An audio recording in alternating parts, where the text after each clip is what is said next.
Hey, tonight we're diving into the real Wild West. Not the Hollywood version with its heroic cowboys and dramatic showdowns, but the gritty, dangerous reality, where survival was never guaranteed. You might think you're tough enough to handle it, but trust me, there's a reason they called it wild. If you're enjoying these stories, I'd really appreciate a quick like or even a subscribe. It helps more than you know. I'm always curious where you all are listening from, so drop a comment with your location and what time it is there. Love seeing our little global community connect through these stories. Now, dim the lights, maybe turn on a fan for that soft background hum, and let's ease into tonight's journey together. We're going to explore why you might not survive even a single day in the untamed American frontier. Congratulations! You've just woken up in the American Wild West of the 1870s. The good news, you're about to experience a legendary chapter of history firsthand. The bad news, your chances of survival just dropped dramatically. The first challenge hits you before you even open your eyes. The smell. Not the earthy, pleasant aroma of nature you might expect, but something far more pungent. The stench of unwashed bodies, animal droppings, and what might possibly be raw sewage hanging heavy in the air. You see, bathing wasn't exactly a priority in the Wild West. Most settlers considered a thorough wash a monthly luxury, and that's being generous. Some went entire winters without a proper bath. Water, was precious out here, and using it to clean yourself seemed wasteful when you needed it for drinking and cooking. As you drag yourself from your bed, which is likely just a straw-filled mattress crawling with bedbugs, you realize how every muscle in your body aches. Life in the 1870s frontier involved constant physical labor from dawn until dusk.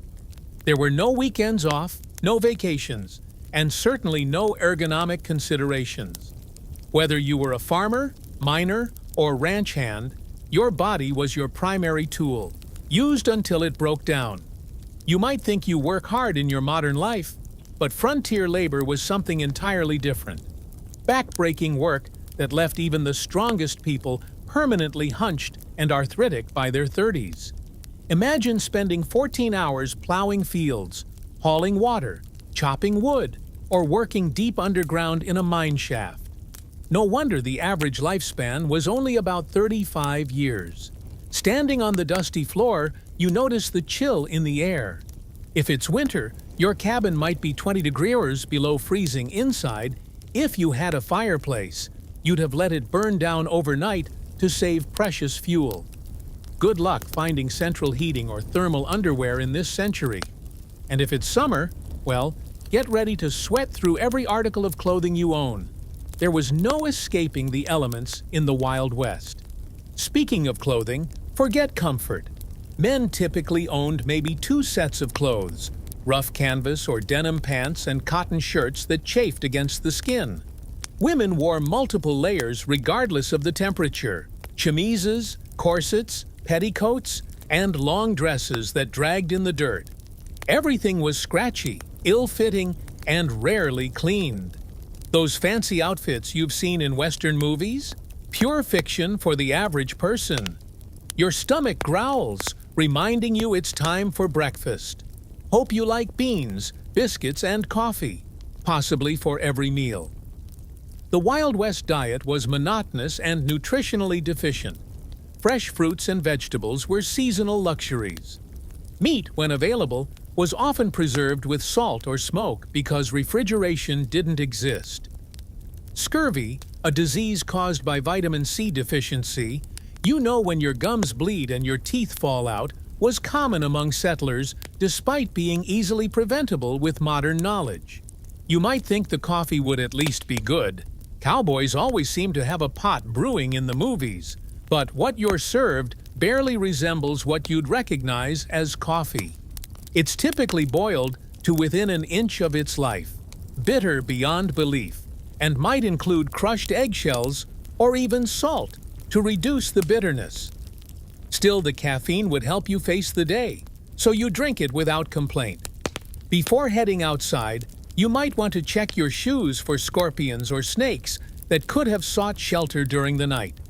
It wasn't uncommon for frontier folks to shake out their boots each morning, a habit born from painful experience. One wrong move, and you could be facing a venomous bite miles from any medical help. Stepping outside your cabin, you're immediately aware of how exposed you are. The vast landscape of the American frontier was breathtaking, sure, but it was also unforgiving. Extreme weather could appear with little warning. Blizzards, tornadoes, flash floods, or drought could all mean death for the unprepared. The sky might be clear now, but that could change in minutes. If you've settled in a frontier to own, you might think civilization offers some protection. In some ways, that's true. In others, it just presents different dangers. Towns in the Wild West were hotbeds of disease. Without proper sewage systems or understanding of germ theory, illnesses spread rapidly through communities. Cholera, typhoid, smallpox, diphtheria, and tuberculosis were constant threats. An outbreak could wipe out half a town in weeks. Speaking of towns, let's say you decide to visit one today. As you approach, you notice there's a distinct lack of the organized layout you might expect. Many Western towns grew haphazardly, with buildings constructed wherever convenient, often without proper planning or infrastructure. The streets aren't paved, but are instead dirt tracks that transform into mud pits when it rains and dust bowls when it's dry. The smell hits you again, stronger. Now, horse manure is everywhere because horses are the main transportation. There are no street cleaners or sanitation departments. In some towns, the accumulated waste could be knee-deep in heavily trafficked areas. Flies swarm around you, and you realize why disease spreads so easily here. As you walk down the main street, you pass the saloon, likely one of the busiest establishments in town. Contrary to Hollywood depictions, saloons weren't glamorous places with swinging doors and piano players. Most were crude, one-room affairs with rough plank bars and basic furniture. The liquor served wasn't fine whiskey aged in oak barrels, but raw alcohol, often mixed with tobacco juice, pepper, turpentine, or even gunpowder to give it extra kick. A single drink could blind you if you were unlucky. The saloon represents another deadly aspect of frontier life: violence. These establishments were frequently sites of deadly confrontations, not because of formal duels or showdowns, but because of drunken arguments that escalated quickly in a heavily armed society. The romanticized gunfights of Western movies were rare. Most violence was impulsive, messy, and over trivial matters. Speaking of being armed, you'll notice almost everyone carries a weapon of some kind, but not for the reasons you might think. While personal protection was certainly a factor, weapons were primarily tools for hunting, protection from wildlife, and sometimes for signaling. The constant threat from bears, wolves, cougars, and venomous snakes made going unarmed foolish, especially when traveling between settlements. You might be surprised to learn that many frontier towns actually had strict gun control laws. Places like Dodge City, Kansas, and Tombstone, Arizona, required visitors to surrender their firearms when entering town limits. The famous gunfight at the OK Corral actually started because the Clanton gang refused to comply with Tombstone's weapons ordinance. Despite what you've seen in movies, quick-draw duels in the middle of the street were exceedingly rare. Most shootings were ambushes or happened during robberies. The skilled gunslinger facing off against an opponent at high noon is largely a Hollywood invention. Real frontier violence was typically sudden, chaotic, and lacked any sense of honor or fairness. As you continue your walk, you pass the local doctor's office. Medical care in the 1870s frontier would horrify you. Most doctors had little or no formal training. Surgical procedures were performed without anesthesia beyond whiskey or morphine, and sterilization was virtually unknown. Something as simple as an infected cut could lead to amputation or death. Common treatments included bloodletting, mercury compounds, arsenic, and other toxic substances that often did more harm than good. Women in childbirth faced mortality rates as high as 1 in 4 in remote areas. Dentistry involved extraction without anesthesia, using crude tools. Most people suffered from painful dental issues for years before finally losing their teeth. If you were injured or fell ill on the frontier, your survival often depended more on luck than medical intervention. Even minor injuries could become life-threatening due to infection. Broken bones might never heal properly, leaving frontier folk with chronic pain and disability. The famous phrase, "Only the strong survive," had literal meaning in the Wild West. Your stomach growls again and you realize it's time for lunch. You head to the local restaurant, which is likely just an extension of someone's home, where meals are served for a fee. The food isn't any more varied than your breakfast. Meat is tough and often spoiled. Despite heavy smoking or salting, vegetables, if available, are overcooked to mush. Food safety standards don't exist, so dysentery and food poisoning are common occurrences. While eating, you overhear conversations about recent Indian attacks, outlaw gangs, or the danger of traveling alone. While Native American violence against settlers was far less common than portrayed in popular culture, in fact, settlers and the U.S. military were far more likely to be the aggressors. The frontier was still a place of conflict. The systematic displacement of indigenous peoples created tensions that sometimes erupted into violence on both sides. As for outlaws, they were a genuine threat, particularly in remote areas. Law enforcement was sparse, with a single sheriff sometimes responsible for thousands of square miles.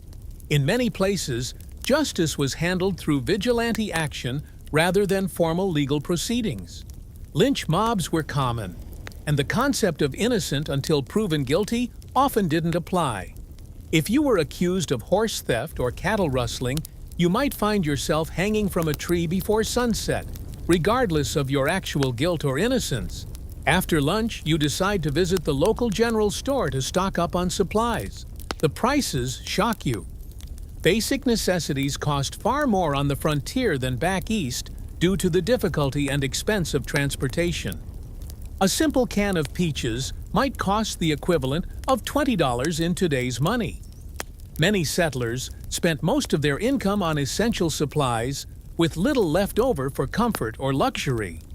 The store offers another glimpse into frontier reality: the isolation. Mail delivery was infrequent and unreliable. Newspapers might be weeks or months out of date. Information traveled slowly, and you might go years without news from family back east. Many settlers never saw their relatives again after moving west.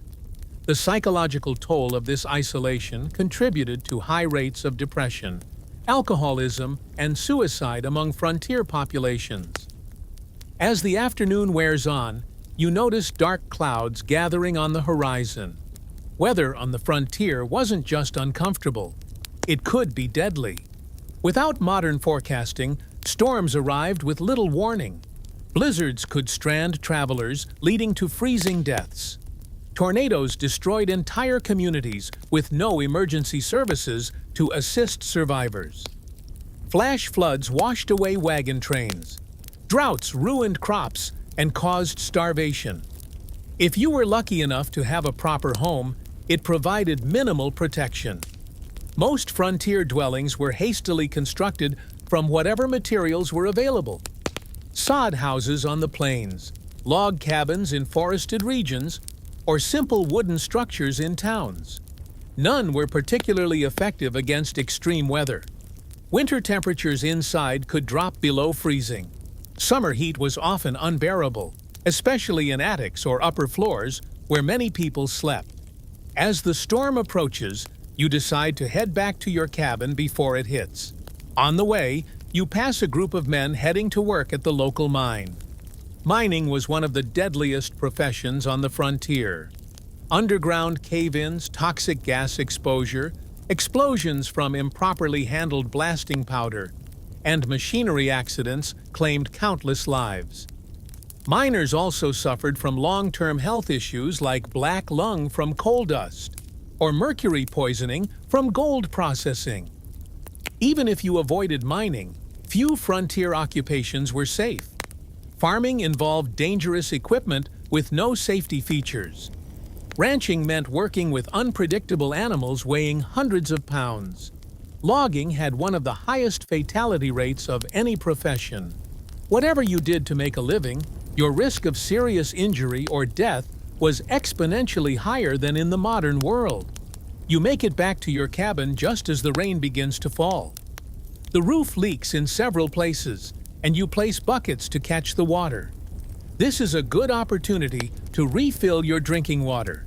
As clean water was scarce and precious, many frontier settlers drank from the same sources used for washing and watering livestock, leading to waterborne illnesses that could quickly turn fatal.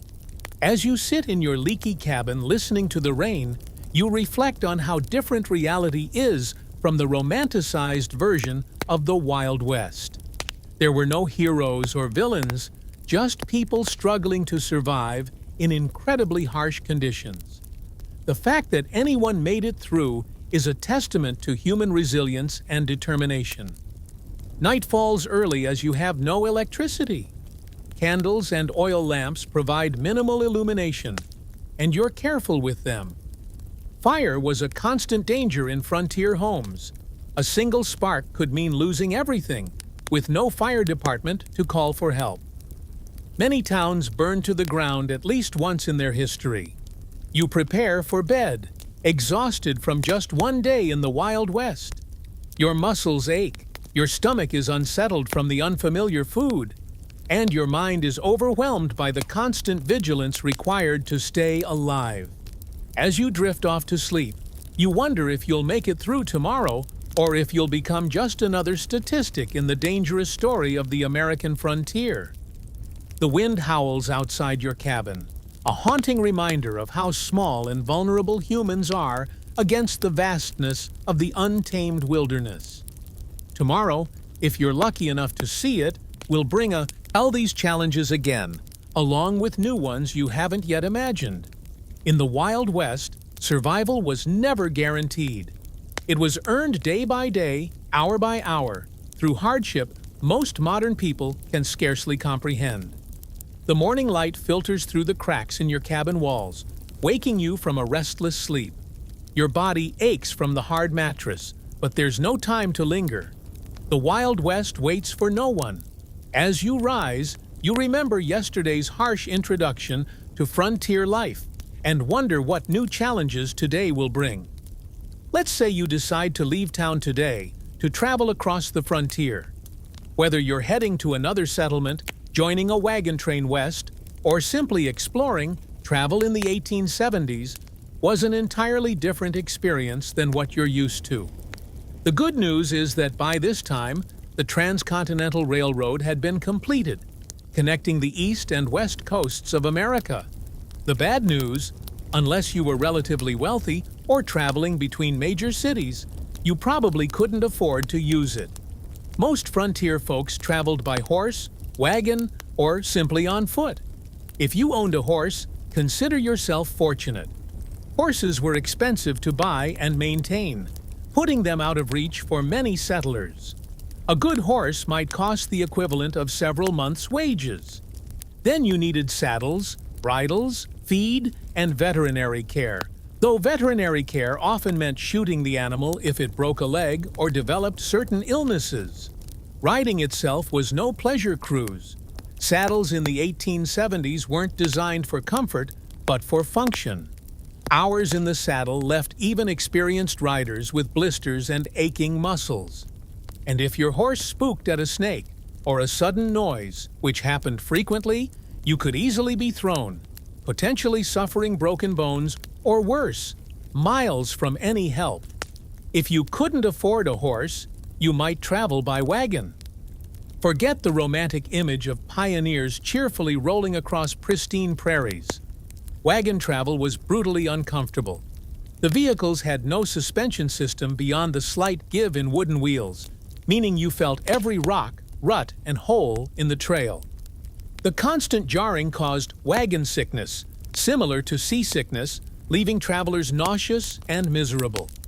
Roads, if they existed at all, were typically just dirt tracks carved by previous travelers.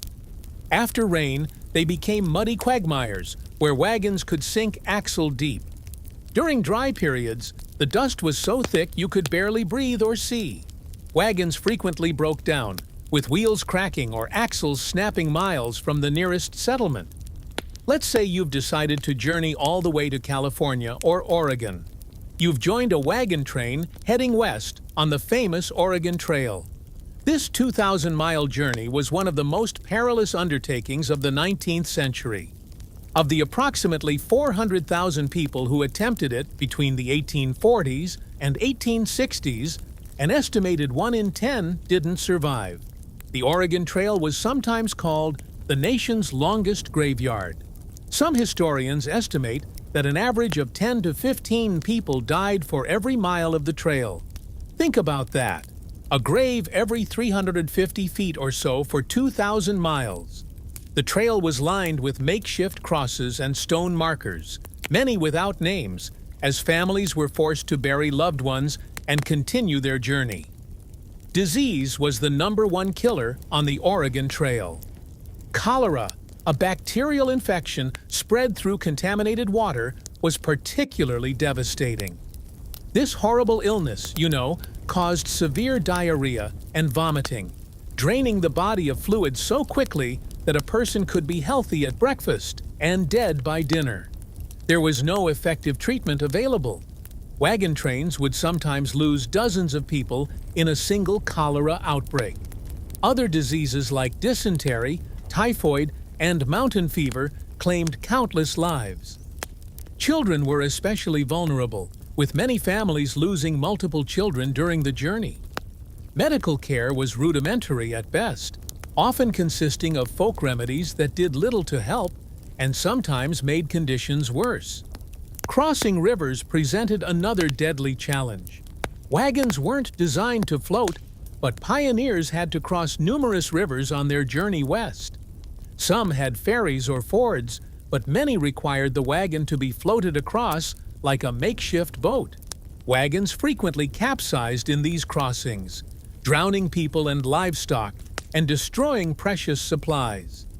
The Platte, Columbia, and Snake Rivers claimed hundreds of lives during the migration period. Contrary to popular belief, attacks by Native Americans were relatively rare. Most tribes were actually helpful to migrants, offering supplies, guidance, and assistance with river crossings. The majority of violent deaths on the trail came from accidents, being crushed by wagon wheels, drowning, or being kicked by draft animals. Firearms accidents were shockingly common, as most travelers were inexperienced with weapons but carried them for hunting and protection. The psychological toll of the journey was immense. Families buried children, parents, and spouses along the way, then had to continue traveling immediately. There was no time for extended grief on the trail. Each day's delay meant less chance of crossing the mountains before winter snows made passes impossible. The constant stress, grief, and physical hardship led many travelers to mental breakdown. Suicide was not uncommon among trail migrants. If you somehow survived the journey to California or Oregon, your challenges weren't over. Many arrived at their destination having spent all their money and resources on the journey itself. Families often arrived destitute, malnourished, and ill, only to find that the promised land had its own harsh realities. But let's say you've decided not to travel that far. Perhaps you're heading to a nearby town or settlement instead. Even short journeys in the Wild West presented significant dangers. Travelers might encounter outlaws who saw lone riders or small groups as easy targets. While the frequency of stagecoach robberies was exaggerated in later fiction, they did occur regularly enough to be a legitimate concern. The natural environment posed constant threats to travelers. Flash floods could wash out trails or trap unwary travelers. Summer heat in desert regions could kill through dehydration and heat stroke. Winter blizzards routinely trapped travelers, sometimes leading to freezing deaths or desperate situations like the infamous Donner Party, where survivors resorted to cannibalism to stay alive. Navigation itself was challenging in an era before detailed maps.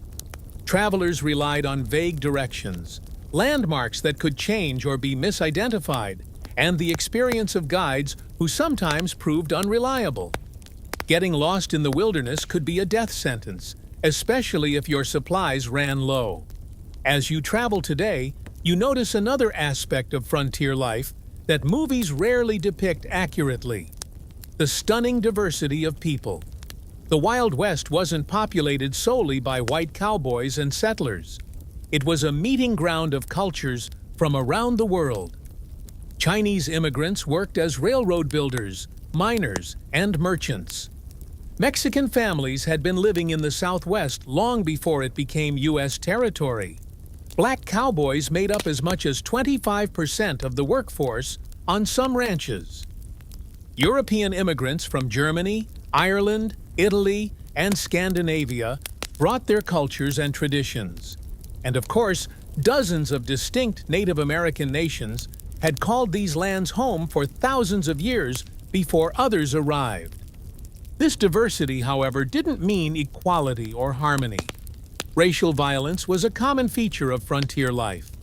Chinese railroad workers faced brutal discrimination and were often forced to take the most dangerous jobs for lower pay than white workers. Mexican landowners frequently saw their property seized through legal manipulation or outright theft after the Mexican-American War. Black Americans who moved west, hoping to escape Southern discrimination, often found frontier racism just as entrenched, if different in form, despite their crucial contributions to ranching, mining, and building frontier communities. They were frequently excluded from economic opportunities and social acceptance. For Native Americans, the expansion of white settlement was nothing short of catastrophic. The indigenous population of North America, once numbering perhaps 15 million people, had been reduced to fewer than 300,000 by 1900. Disease, warfare, forced relocation, and the deliberate destruction of their food sources, particularly the buffalo, decimated numerous tribes and nations. U.S. government policies systematically pushed Native Americans from their traditional lands onto reservations, often in areas with poor soil and few resources. Treaties were regularly broken when valuable resources were discovered on reservation lands. Native children were taken from their families and placed in boarding schools designed to erase their cultural identity, operating under the philosophy of "kill the Indian, save the man." The romanticized cowboys versus Indians narratives of later films grossly misrepresented the complex interactions between settlers and indigenous peoples. Many native nations initially tried to accommodate newcomers and adapt to changing circumstances. Violence typically erupted after repeated treaty violations, encroachment on tribal lands, or deliberate provocations. As you continue your journey, you ponder another group whose experience differed markedly from Hollywood depictions: women on the frontier. Far from the helpless damsels or school moms of Western movies, frontier women performed incredibly demanding physical labor while navigating restrictive social expectations. On homesteads and farms, women not only handled traditional domestic duties like cooking, cleaning, childcare, and making clothing, but also worked in the fields, tended livestock, and defended the home when necessary. Their workday typically started before dawn and ended well after dark, with few, if any, days of rest. A frontier woman might need to plow fields in the morning, deliver a neighbor's baby at midday, fight off predators threatening the livestock in the afternoon, and still prepare meals and care for her own children throughout. Many women became widows young due to the dangerous nature of frontier life and had to manage farms or businesses alone while raising children. Despite their essential contributions, women had few legal rights. In most territories and states, they couldn't vote, own property independently if married, or have custody of their children in the event of divorce. Domestic violence was considered a private matter, with little legal recourse available to victims.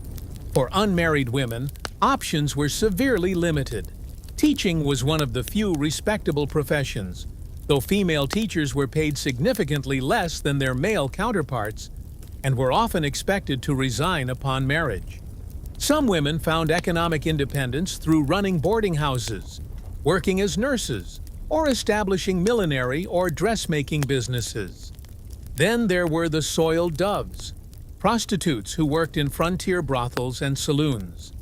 While later mythology romanticized these women, the reality was typically grim. Many entered the profession out of economic desperation after being widowed or abandoned. Physical abuse, drug addiction, and venereal disease were common hazards of the work. Even those who managed to earn substantial money found themselves socially ostracized and unable to transition to more respectable positions. Some women did find greater freedom on the frontier than they might have back east. The shortage of women in Western territories gave them more marriage options and sometimes better treatment as communities competed to attract and keep female residents. A few territories, like Wyoming and Utah, granted women voting rights decades before the 19th Amendment, recognizing their essential contributions to frontier development.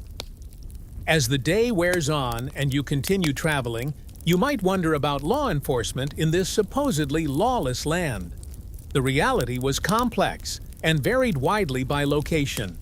Major cities and towns typically had some form of organized law enforcement, but vast rural areas had minimal, if any, official protection. County sheriffs were elected officials responsible for maintaining order across sometimes enormous territories. A single sheriff might be the only law enforcement for thousands of square miles, making regular patrols impossible. They relied heavily on deputizing ordinary citizens during emergencies, creating posses to pursue criminals or respond to violence. Town marshals handled law enforcement within town limits, sometimes with a few deputies in larger settlements. These positions were often dangerous and poorly paid, attracting a mix of dedicated public servants and those who enjoyed the power the badge provided. Some famous lawmen, like Wyatt Earp, moved between legitimate law enforcement and more questionable enterprises throughout their careers. Federal marshals had jurisdiction throughout territories and states, but were few in number. They typically focused on major crimes like counterfeiting, mail robbery, or offenses involving multiple jurisdictions. The legendary U.S. Marshals of Western movies, single-handedly bringing law to lawless towns, were largely fictional creations. In many remote areas, justice was handled through informal community action rather than official legal processes. Vigilante groups formed to address perceived threats when formal law enforcement was absent or ineffective. Sometimes these groups maintained basic order, but they could easily become vehicles for prejudice, personal vendettas, or mob violence. The iconic image of the quick-draw gunfight was largely a later invention. Most frontier violence was mundane, impulsive, and often alcohol-fueled. Bar fights that escalated to fatal levels, domestic violence, and disputes over land or livestock were far more common than dramatic shootouts on dusty streets. Criminal punishment was harsh by modern standards. Hanging was the standard penalty for murder, rape, and sometimes theft, particularly of horses or cattle. Prisons existed but were primitive facilities with high mortality rates from disease, violence, and poor conditions. Many communities preferred immediate execution to the expense of long-term imprisonment. As evening approaches, you decide to seek shelter for the night. If you're lucky, you might find a town with a hotel or boarding house. Don't expect luxury. Frontier accommodations were basic at best. A typical hotel room would have a simple bed, possibly infested with bed bugs, a washstand with a pitcher and basin, and perhaps a chair. Bathroom facilities would be an outhouse, see in the back, shared by all guests. Privacy was minimal, with thin walls allowing you to hear your neighbor's every movement and conversation. In busier establishments, you might even share a bed with a stranger, a common practice to maximize capacity during busy periods. The sheets might not have been changed for previous guests, and lighting would be limited to candles or oil lamps. A night's lodging would cost between 25 cents and $1, depending on the establishment's quality and location. This represented a significant expense for many travelers, equivalent to several hours' wages for an average worker. Many chose to sleep in stables, barns, or simply under the stars to save money. Despite the additional risks these options presented. If you were traveling through more remote areas, you'd likely camp for the night. This meant building a fire, assuming you could find enough fuel, preparing a meal from your limited supplies, and sleeping on the ground with minimal protection from the elements or wildlife. Indigenous peoples, experienced travelers, and military scouts had sophisticated techniques for safe camping, but the average settler often made dangerous mistakes. Proper fire management was literally a matter of life and death. A fire built too large could spark a prairie or forest fire that could consume thousands of acres in hours. One built too small might not provide enough warmth during cold nights, leading to hypothermia. Campfire cooking required skills most modern people lacked, often resulting in meals that were simultaneously burnt and raw. As night falls fully and you prepare to sleep, the sounds of the frontier darkness surround you. Coyotes howl in the distance. Unfamiliar birds call. The wind whispers through grass or trees. For people accustomed to modern light and noise pollution, the profound darkness and strange sounds of wilderness nights often triggered intense anxiety. Many travelers slept poorly on the frontier, not just because of physical discomfort, but from fear of the unknown dangers that might be lurking just beyond the firelight. The darkness was a constant reminder of your vulnerability. You can't just flip a switch to feel safe out here.